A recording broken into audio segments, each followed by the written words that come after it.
When I was a young girl, we lived up north.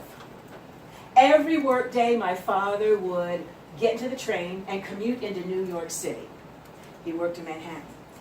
Then he would walk 7 blocks to his office on the 68th floor of the Chrysler Building.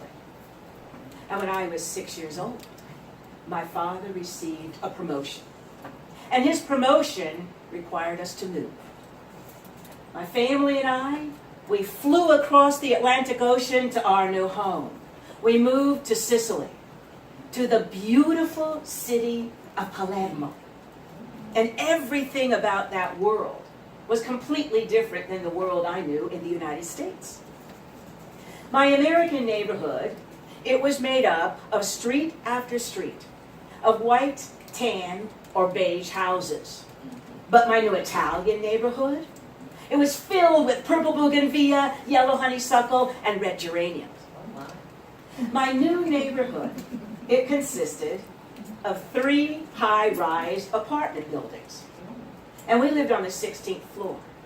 We occupied the entire 16th floor of the baby blue building. The one with the magenta trim around every door and every window. My new neighborhood was gorgeous. And growing up, I was a tomboy.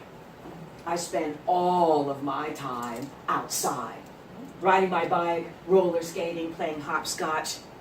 Basically, I spent my time scabbing up my knees and my elbows. And because I was always outside, I met our new neighbors quickly. The first Italian boy I met was Enzo, and I adored him. He was painfully handsome. In fact, the first time I ever met him, it caused me pain. I was running around our building, and just as I rounded the corner, I ran right into Enzo. We fell down into a heap. Then he picked his face up out of my armpit, looked at me, and in his perfect Italian, he said, "Did God give you eyes?" I had no idea what he said. It was my first week in Italy. I didn't know the language yet, but I liked Enzo right away.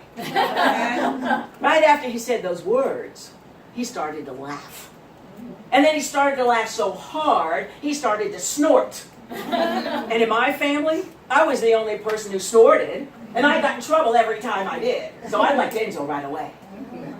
But the most interesting person in my new neighborhood was a countess. Her name, Contessa Pignatelli. She was a retired opera singer, and she was exotic. Now, part of her exotic reputation was due to the fact she never left her apartment. Now, she was often out on her balcony, but she never left the 3rd floor. I thought she was exotic because of the way she looked. She had jet black hair. It went all the way down to her knees. And she had plucked her eyebrows almost to death, leaving just a few starter hairs at the beginning of the strap. Every morning, the Contessa had to draw on her eyebrows. Now, I was relatively certain she needed glasses. I never saw her wear any. But I was relatively certain because of the way those eyebrows made her look. I mean, those eyebrows punctuated her face. One of her eyebrows looked like a dash, and the other eyebrow looked like a question mark complete with a period at the end. Now, I think that period was a beauty mark, but I'm still not certain. Well, I always thought the Contessa's eyebrows made her look like she was motioning you toward having one more serving of lasagna, or she was trying to indicate it was time for you to go home so she could erase those eyebrows and try harder the next time. Or at least try a different piece of punctuation, like a semicolon, or maybe quotation marks.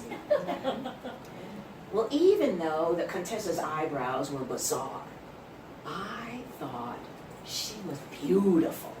And she was also very formal. She insisted upon introductions.